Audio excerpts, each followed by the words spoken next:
النبي سيدنا محمد صلى الله عليه وسلم وعلى آله وأصحابه ومن تبعهم بإحسان إلى يوم الدين.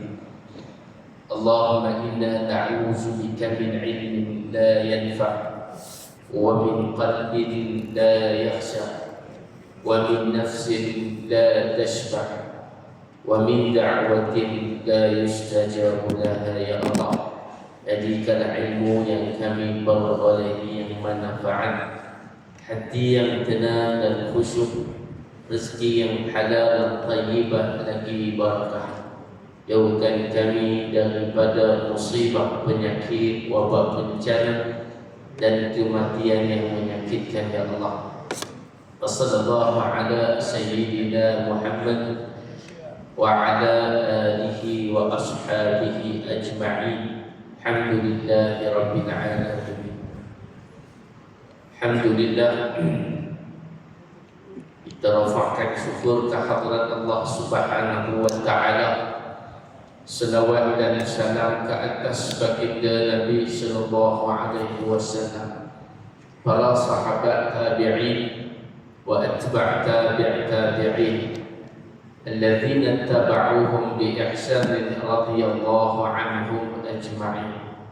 Bahagia tuan pengurus Imam Bilal EJP Masjid Bukit Indah, muslimin dan muslimat yang hadir, mudah-mudahan dirahmati dan diberkati oleh Allah Subhanahu wa ta'ala.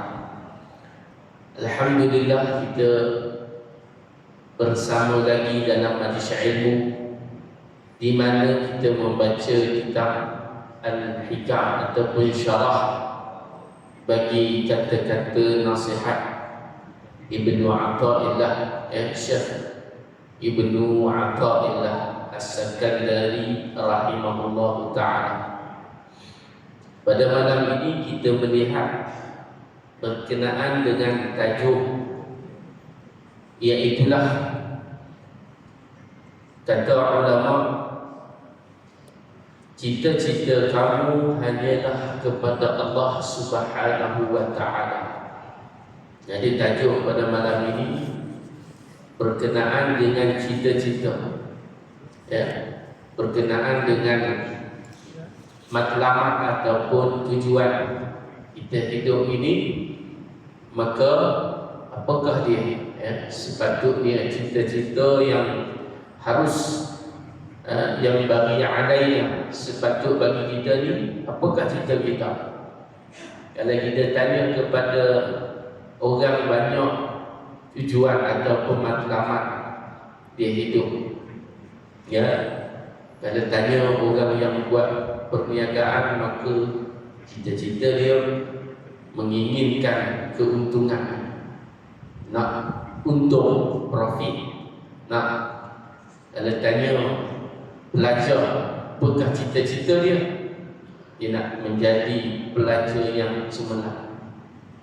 Kalau kita tanya orang yang beribadah, apakah cita-cita dia? Dia nak mendapat pahala, ganjaran syurga oleh Allah Subhanahu wa ta'ala. Macam-macam cita-cita kita, tuan-tuan dan puan-puan. Maka kata Syekh Ibnu Athaillah As-Sakandari rahimahullah ta'ala, cita-cita kamu hanyalah Allah ta'ala. Itu cita-cita ataupun matlamat orang tasawuf ataupun orang sufi, ya. Kata dia, la tata'adda, mulakan dengan hikam ataupun hikmah matan. La tata'adda niyatu himmatika ila ghairihi fal karimu la tatakhattahu al-aman. Faham tak tuan-tuan? Tak faham, maka kita kena syarah. Kalau faham boleh mengajar, ya. Saya faham tak Ustaz? Ustaz baca tu saya faham. La tata'adda niyatu himmatika ila ghairihi fal karim la tatakhattahu al-aman. Apa makna dia? Kata dia, la tata'adda, janganlah. Kita tengok dia bagi apa? Maksud daripada perkataan itu, ataupun terjemahan makna dia. La tata'adda, janganlah sampai cita-cita kamu. Jangan tata'adda, ini makna dia jangan menyanggahi, adda, jangan melawan, ataupun jangan cross niyah. Apa makna niyah? Niat ataupun tujuan. Niat kita ni makna dia jangan kita sampai kita melawan ataupun menyanggahi. Himmati, apa makna himmah? Iaitulah cita-cita ataupun usaha kamu itu ila ghairihi, kepada selainnya. Kepada selain apa? Selain daripada Allah Ta'ala. Jadi jangan kata ulama kita niat kita itu sampai lebih daripada selain Allah. Itu simpulan fahamah. Fal karimu, maka kata dia, jawab dia. Fa itu makna jawab. Maka jawabnya al-karim. Al-karim itu siapa? Allah Ta'ala, Zat yang maha mulia. Al-Quranul Karim. Tanda ini kita baca Al-Quran, Sadaqallahul Azim. Mengkata Quran apa? Disebutkan Al-Quran Al-Karim. Karim ini makna mulia. Quran ini adalah kata-kata ataupun kalamullah mulia. Karim itu apa? Karim itu adalah sifat bagi Allah Subhanahu wa ta'ala. Nama sifat bagi dia, Zat yang maha mulia. La tatakhatta, la, tidak akan mampu dilangkahi. Allah Ta'ala tu maha, Zat yang maha mulia, tidak boleh dilangkaui oleh apa-apa pun harapan manusia. Nah, di mana dia, tuan-tuan dan puan-puan, harapan kita ni tidak boleh melawan ataupun tidak boleh menyalahi, melangkahi. Itulah maksud dia. Allah Subhanahu wa ta'ala tak boleh lawan. La ya ayyuhalladzina amanu, kata Allah, wahai orang beriman, la tuqaddimu, jangan kamu mendahului baina yadayillahi wa rasulih, jangan kamu melebihi, mendahului Allah dan Rasul. Fahamlah setakat itu dalam jangan kita mendahului Allah ni apa? Dalam apa-apa urusan pun, maka Allah duduk nombor satu. Kalau kita letak Allah Ta'ala nombor satu, maka kita menyahut ayat Allah Ta'ala tadi. Nabi nombor dua, ya? Nabi nombor dua, Allah nombor satu. Baina yadayillah wa rasulih, Allah dan Rasulnya. Jadi Allah nombor satu. Nah, apa jenis keputusan pun kita nak buat, Allah itu nombor satu. Nabi SAW selepas Allah. Mana kalau kita taat kepada Nabi, alhamdulillah, molek, ya.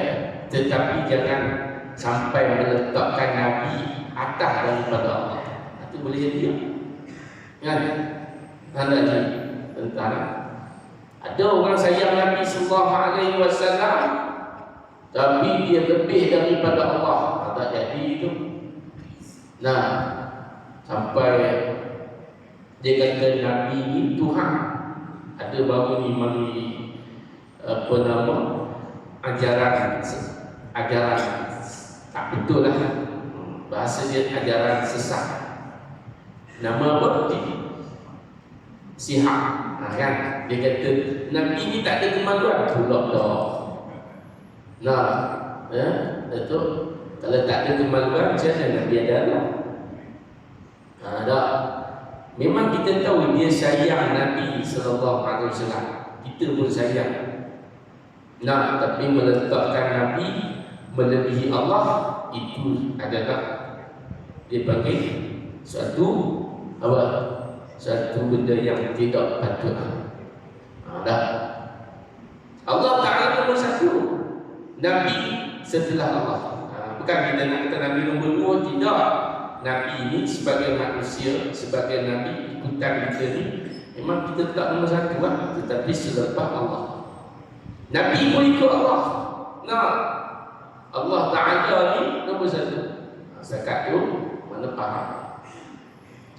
Zat yang maha mulia tidak mampu dilangkahi oleh apa harapan dia ni. Allah Ta'ala ni zat. Zat tu apa? Diri Allah Ta'ala yang mana yang maha mulia. Zat, sifat, nama bagi Allah Ta'ala. Yang kata Allah tu apa? Nama bagi Allah.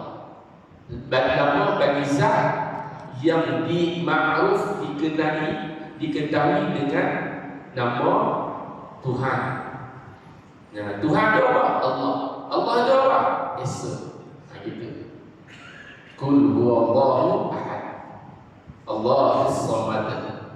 Lam yalid wa lam yulad wa lam yakul lahu kufuwan ahad. Jikalau anda menginginkan sesuatu, maka jangan sampai ketamakan anda itu melebihi keinginan mendapatkan kurniaan Allah Subhanahu wa Ta'ala dan mendekatkan diri kepadanya. Janganlah dirinya sebagai tujuan anda dalam hal apapun, baik pekerjaan, istirahat, ibadat dan lain sebagainya. Jikalau niat anda sudah ikhlas untuknya, maka anda berhak mendapatkan kemenangan yang besar, yakni syurga di hari akhirat. Ya. Dia kata jika anda ingin sesuatu, maka jangan sampai ketamakan anda itu melebihi daripada kurniaan Allah. Makna lebih sesuatu itu tu.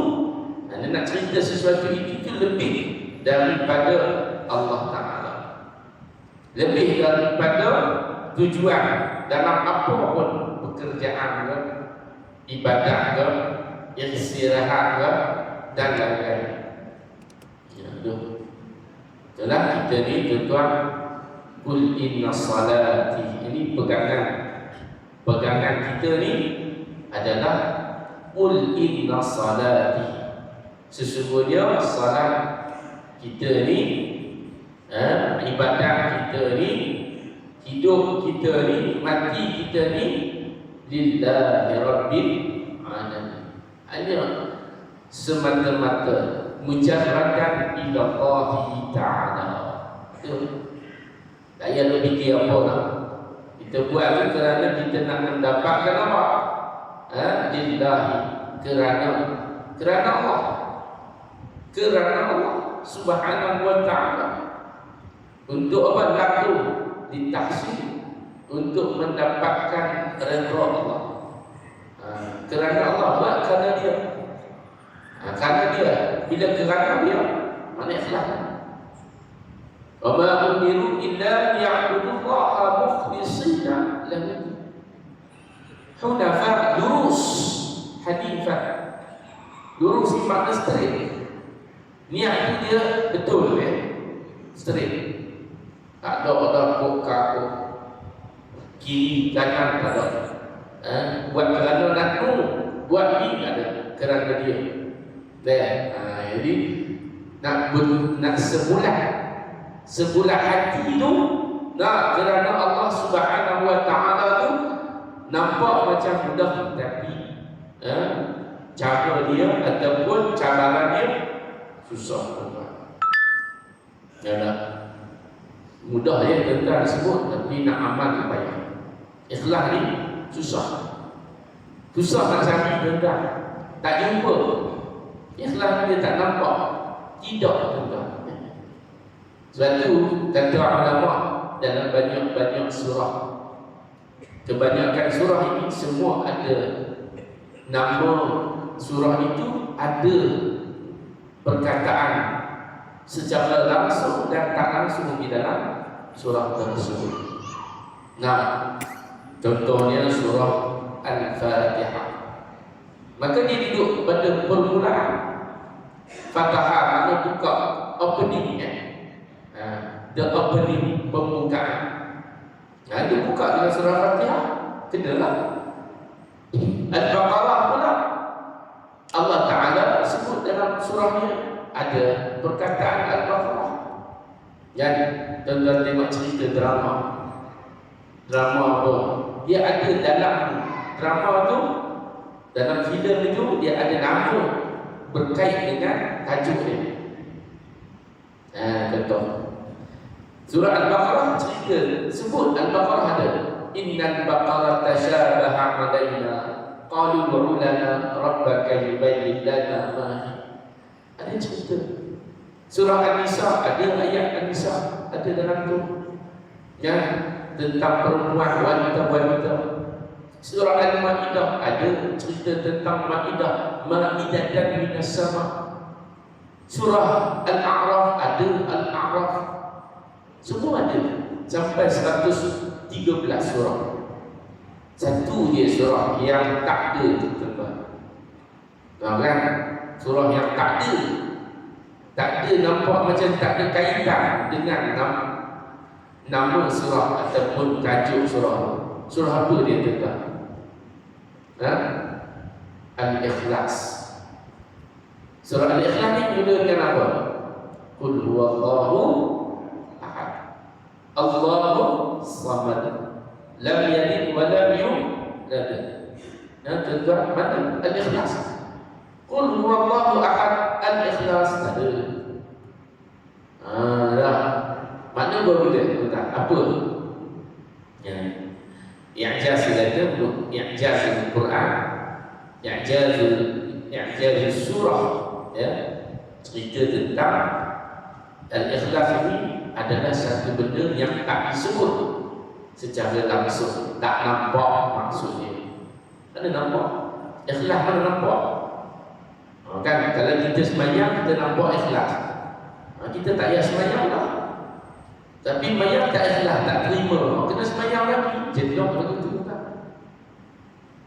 Katanya mayang apa ni? Semayang Ustaz tadi nampak ada tanda keluar batin tak ikhlas.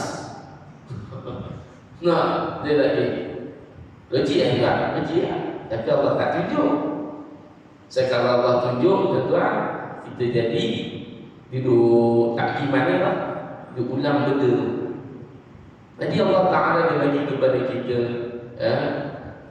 kita benda yang tak nampak ni. Mana benda yang kita kena cari. Cari benda yang tak jumpa, kena cari sampai jumpa. Ikhlas ni kena cari. Kalau tak jumpa, cari lah, jangan berhenti.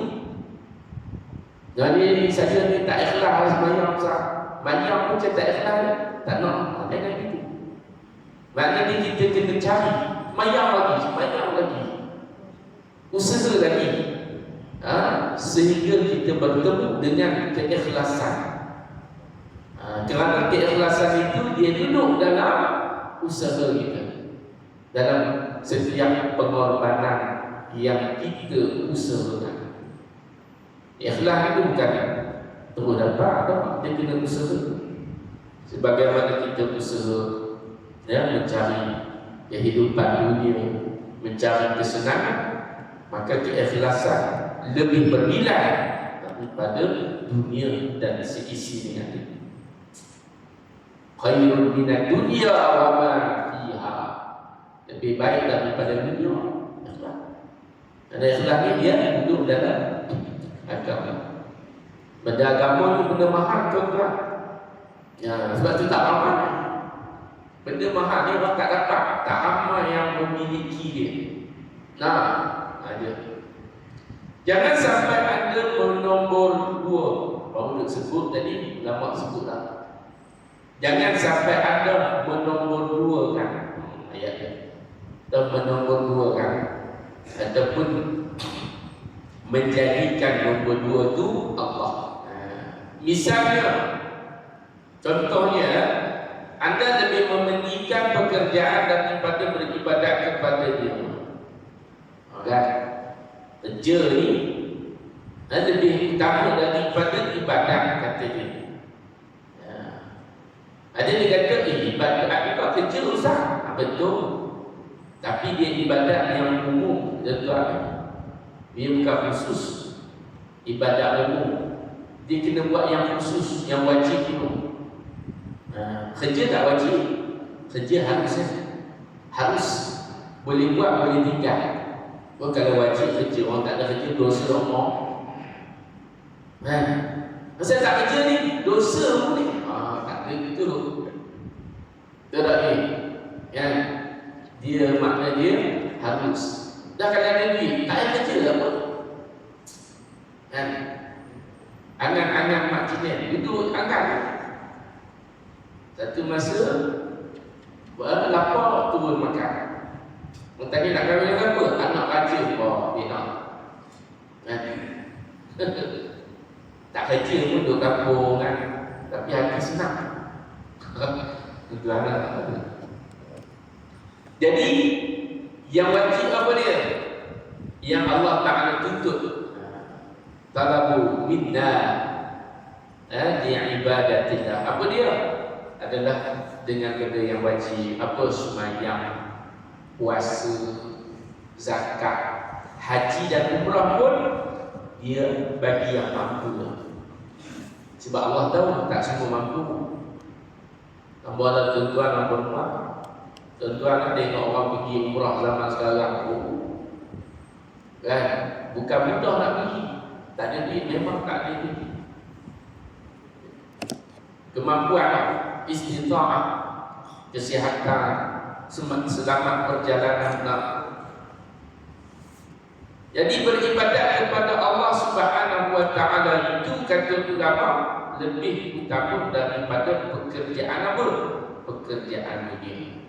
Jadi kita lepas ibadat, kerja. Lepas sembahyang, kerja.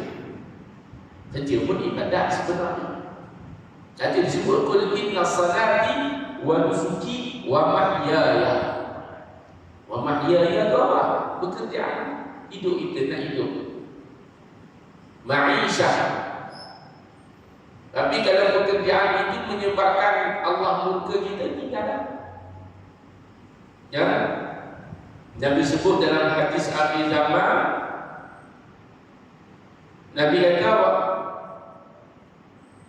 akhir zaman ini, Nabi sebut dalam kitab Abu Ali An-Nadawi rahimahullah ta'ala, nak dapat kehidupan dunia ni sampai akhir zaman, satu masa terpaksa menempah kemurkaan Allah. Jadi waktu itu tuan-tuan, dia nak selamatkan agama ni macam mana? Dia kena haraba bidinihi, kena bawa lari diri kita ni, selamatkan diri, bawa agama ni. Bidinihi makna dia bawa agama ni dengan kita, diri kita dengan agama ni. Bukan bawa beg itu lah, makna bawa agama hati kita ni. Tak ada ilmu apa? Min syahidin ila syahidin, Nabi kata, daripada bukit ke bukit, daripada gua ke gua, lubang ke lubang, maksudnya daripada lubang ke lubang, tempat ke tempat. Dia kalau tak selamat lah, ya kan? Ashabul Kahfi mereka selamatkan diri pergi ke gua. Wa min hujrin ila hujrin. Tuan-tuan, orang kalau nak selamat diri waktu perang nanti, dia akan cari gua, tuan.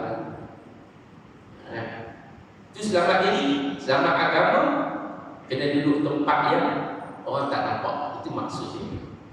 Kalau kita hari ini pergi masjid lah, gua tak ada, kat Ampang ada gua. Dicari gua pula kan, ambil zahir hadis.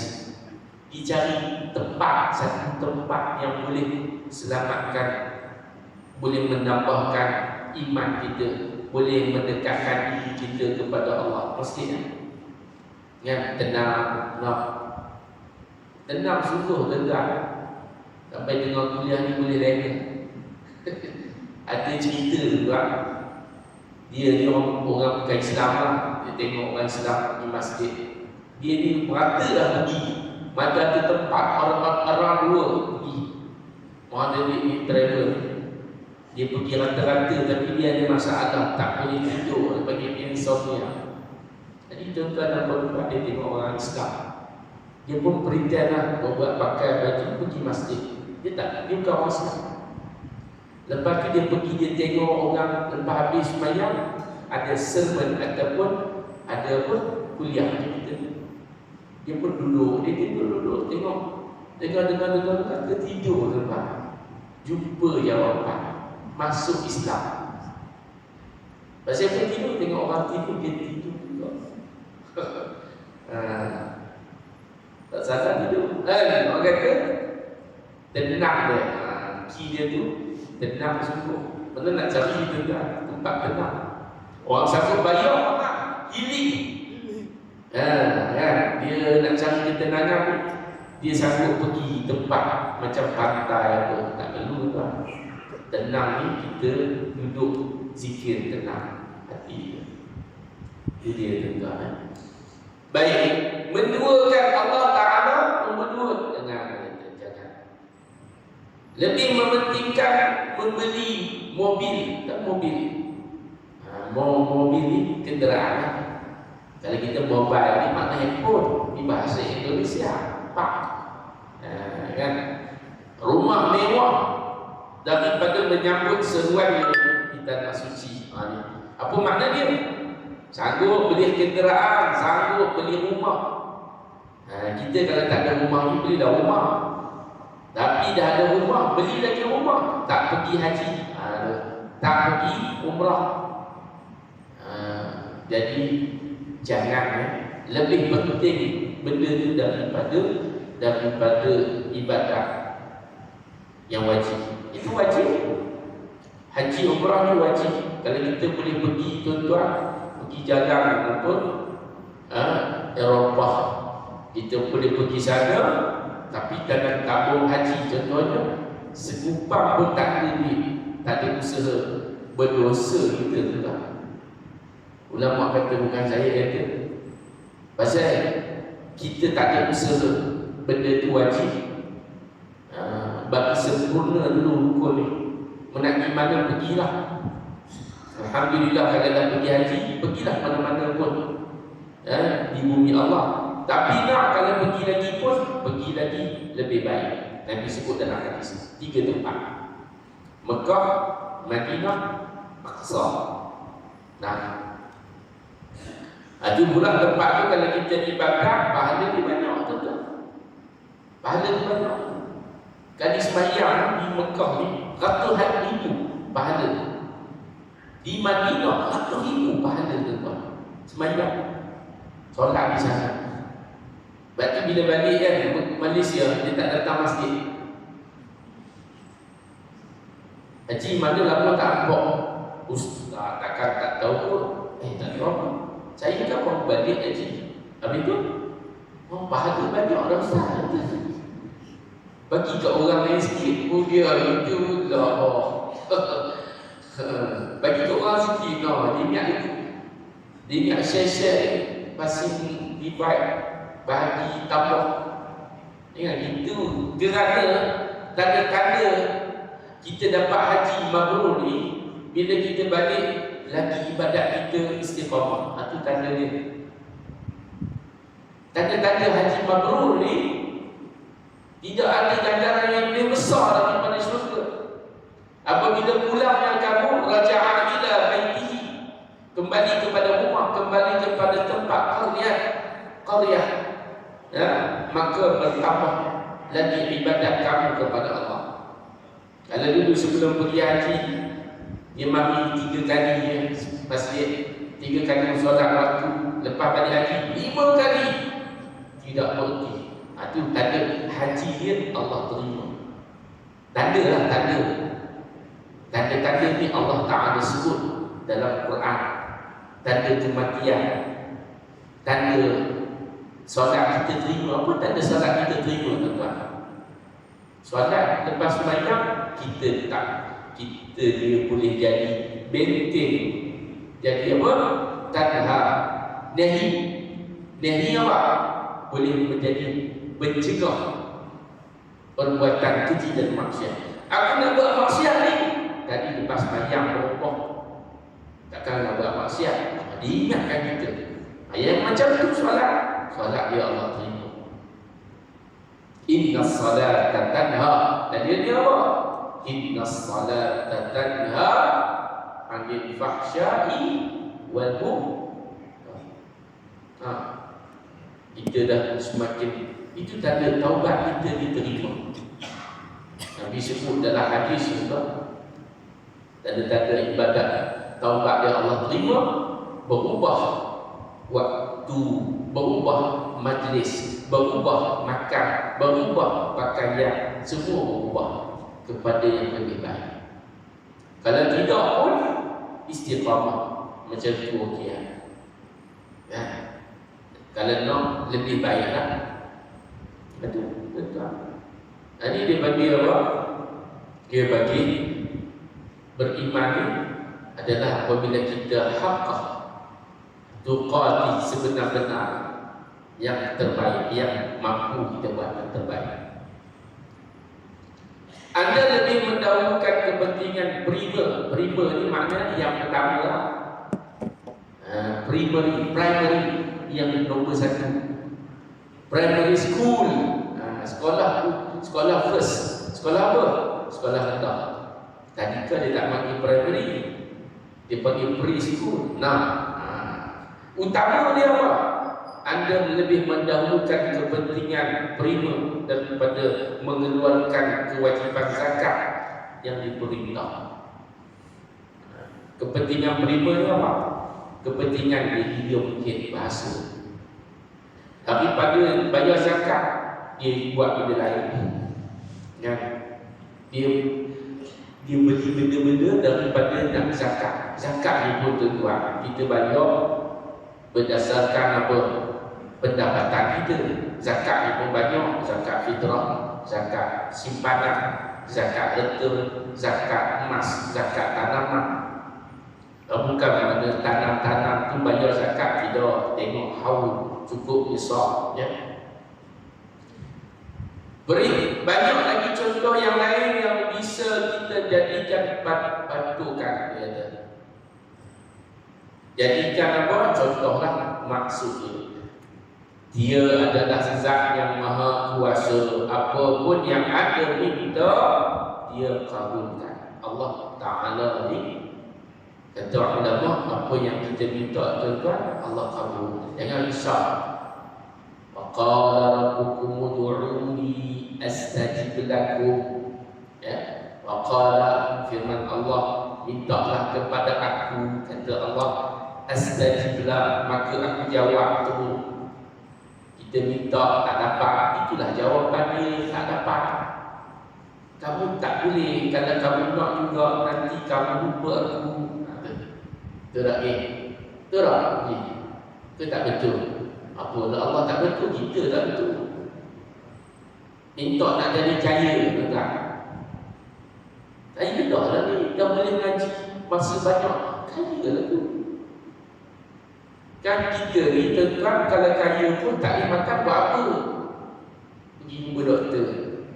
Can I eat? No. Doktor kata, sir, ma'am, madam, apa tu jenis? Ustaz, you cannot eat. Allah, I have money, you know. No, you cannot, because kamu ada penyakit, sickness. Tu cakap orang putih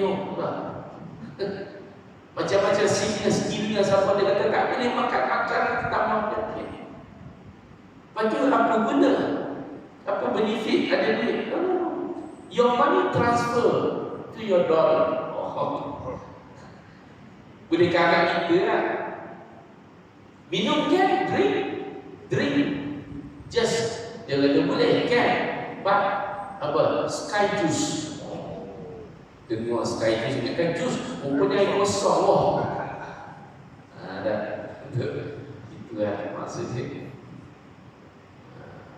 Patah tadi contoh. Itulah maksud dia. Dia yang maha kuasa. Apa pun yang ada minta, dia kabul. Apa nama? Imam pula. Sayyidina Umar. Sudah kenal kan? Sayyidina Umar dia kata dalam kitab tasawuf, ulama ambil perkataannya. Dia kata apa yang kamu minta Allah makbulkan. Dengan apa caranya? Walaupun dengan apa yang kita tak suka, itulah dia jawapan Allah. Sayyidina Umar ni tuan-tuan, dia ni orang yang cukup yakin. Semua sahabat ni hebat tuan-tuan, tapi dia ni adalah orang yang kuat. Tawakal itu kepada Allah cukup kuat. Kan? Kelebihan Sayyidina Umar ni dia berani, dia tak takut dengan makhluk. Dia tak takut dengan makhluk sebab dia yakin janji Allah pasti. Amirul Mukminin gelaran bagi dia, Amir, ketua. Ada kata kalau ada Nabi lepas Nabi Muhammad, dia kalau jika mana tak ada. Kat situ banyak tafsir boleh jadi.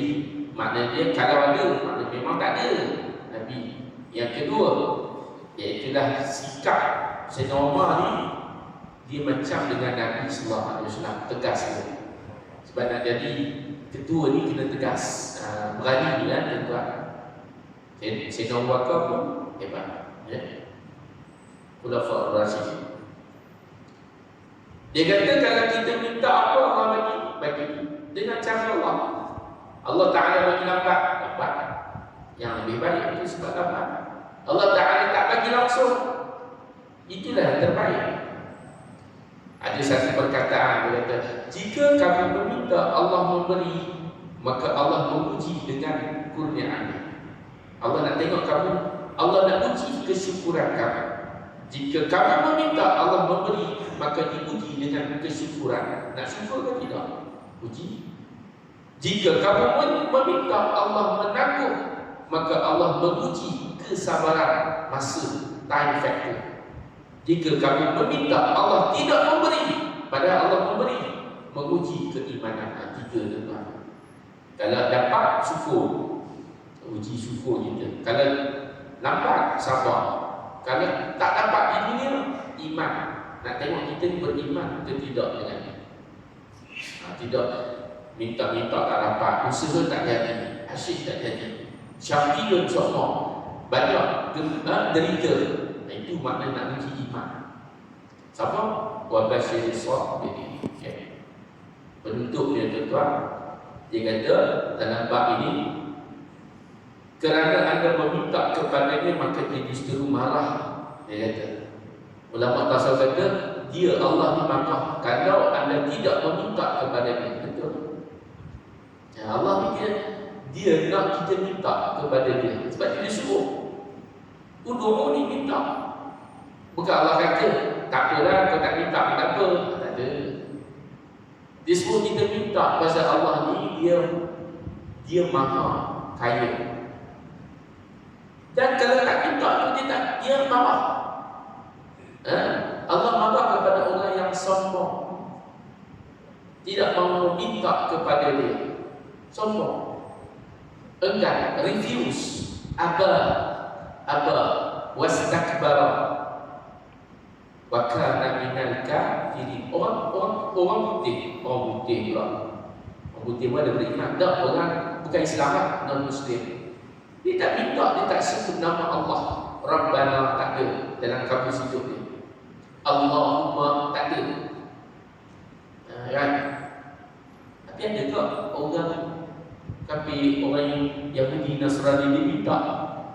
Waktu nak makan dekat dewan makan pula, dekat meja, dia pegang tangan, dia macam lepas tu Amy minta. Tapi dia minta kepada siapa? Itu minta tapi alamat tak kena. Minta tapi alamat tak kena. Kita push barang tapi alamat tak kena, tak sampai. Minta kat siapa? Minta kat Jesus. Jesus tu apa bagi dia? Jesus apa? Isa tu kan Tuhan. Kita minta, wahai Nabi bagilah kat aku, tak boleh. Tawassul boleh, tapi minta kepada Nabi tak boleh. Nabi tak boleh bagi. Yang bagi Allah, itu yang kendala tempat. Ya, yang bagi Allah Subhanahu wa Ta'ala. Allah.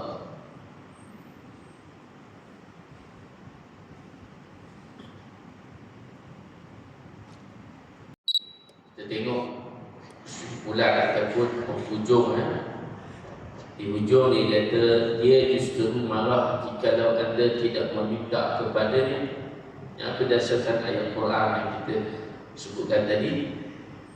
Allah Subhanahu wa taala murka kepada orang kafir kerana mereka tidak meminta kepada Allah. Mereka meminta sekalipun, tetapi dengan melalui atau dengan minta kepada makhluk, minta dengan makhluk boleh, minta kepada makhluk tak boleh. Kepada ni makna tujuan. Kalau dengan ni melalui boleh, tawassul boleh. Ahlussunnah wal Jamaah pun bolehkan tawassul. Tawassul, tawassalna bi bismillah wa bil hadi rasulillah. Tawassul dengan Nabi tak ada masalah. Dengan kemuliaan, kebaikan, tawassul dengan ibadah, tak boleh. Sebagaimana hadis Nabi sallallahu alaihi wasallam di mana ada 3 orang sahabat yang terperangkap dalam gua. Ingatlah hadis ini. Kemudian tertutup pintu gua, batu tu dia terlapuk. Tuan-tuan. Jadi akhirnya mereka pun menyebut kebaikan yang pernah mereka buat. Seorang ni kata, aku ni dulu, ya Allah, aku ada can berzina, tapi aku tolak. Buka sikit, tapi tak boleh nak tubik. Seorang ni pula kata, ya Allah, aku ni jaga mak ayah aku. Lepas tu satu hari tu sampai orang tertidur, aku duduk jaga pegang air tu nak bagi mak ni minum. Tunggu jaga malam-malam. Buka sikit. Seorang lagi pula kata, aku ni buka lah kali boleh tubik keluar. Hadis riwayat yang jelas. Itu bagaimana pula bertawassul dengan amal ibadah, seolah dia mencari ini. Tuan-tuan, apa yang dia buat tu minta Allah bagi. Kalau tak mati duduk aku tak tubik keluar. Tapi minta kepada directly, minta makhluk kau yang bagi, itu tak ada syirik kepada Allah. Kenapa syirik? Allahu Samad, Allah tempat kita bergantung. Tempat kita bergantung Allah, bukan dengan makhluk. Tapi kalau kita tak tolong dengan manusia, kalau tak tolong bolehlah angkat kasut. Benda dia boleh tolong, itu tak masalah. Jangan minta tolong. Aku minta saya tolong angkat kasut bunga awak, nanti syirik tau. Dia tak ngaji itu kok. Dia ada perkataan yang tak belajar kaedah ayat. Contoh kita kata, bagi kepada saya rezeki, awak yang bagi, aku tak boleh. Tapi kalau di pertolongan yang dia boleh tolong melalui, dia boleh perantara, tak ada masalah. Tawassul ini Ahlussunnah wal Jamaah mengharuskan. Dia bukan mewajibkan, mengharuskan. Bolehnya. Tuan-tuan, minta kepada Allah, jangan tak minta, jangan sombong kita, jangan doa tak doa. Doa itu adalah ibadah. Doa adalah ibadah, mukhul ibadah. Bahkan sembahyang juga adalah doa di sudut bahasa. As-salatu makna doa. Sembahyang itu maksudnya doa, minta, sembahyang minta.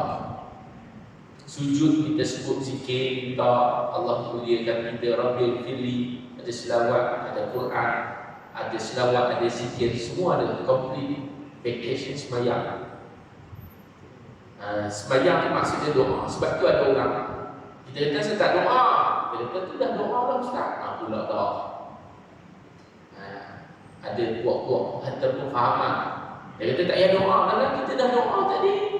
As-salatu makna doa. Doa tadi tu yang wajib, yang sembahyang tu wajib, yang sunnah backup doa. Bukan kita buat sembahyang wajib tu sempurna, confirm Allah terima, tak puji. Rokok pun tak apa-apa nak betul, betul lah markah. Baca tak berapa nak kemah, tolak sikit mata. Khusyuk tak apa nak khusyuk, kurang sikit. Tambah dia macam mana? Dengan sunnah, dengan zikir, istighfar pula. Istighfar ada istighfar, kata Sayyidina Ali. Istighfar kena istighfar lagi. Kalau tak dia jadi tipu, kata Sayyidina Ali. Kalau kamu tak istighfar, lepas istighfar makna kamu istighfar pertama tadi tak betul. Makna tak betul tu maksudnya kena lagi lah. Sebab apa dia kata itu? Sebab Nabi pernah bagi tahu kepada sahabat, istighfar lagi. Al-istighfar atas istighfar, Nabi kata. Ada hadis. Lepas tu satu kali tak cukup. Sekali istighfar untuk dosa. Yang kedua untuk yang pertama istighfar. Yang ketiga untuk kedua. Boleh-boleh bukan tiga saja. Boleh banyak. Banyak kali sebanyak mungkin istighfar kali. Falyastagfirullah innallaha kana ghafuran rahim. Tempatnya dirinya di bahagian teratas dalam diri anda. Nombor satu, jadikanlah diri Allah, dirinya yang izzat Allah tu, Allah Ta'ala tu, kata ulama, nombor satu. Agar kurnia dan taufiknya selalu menyertai anda. Wallahu a'lam. Qul qawli hadza wa astaghfirullah. Yang baik kepada Allah Subhanahu wa taala dan dengan tasbih kafarah dan salat subhanakallah wa bihamdika asyhadu an la ilaha illa anta astaghfiruka wa atubu ilaik. Al-'asr innal insana lafi khusr lilladzina amanu wa 'amilus shalihat wa tawassaw bil haqq tawassaw bis sabr. Assalamu alaikum warahmatullahi wabarakatuh.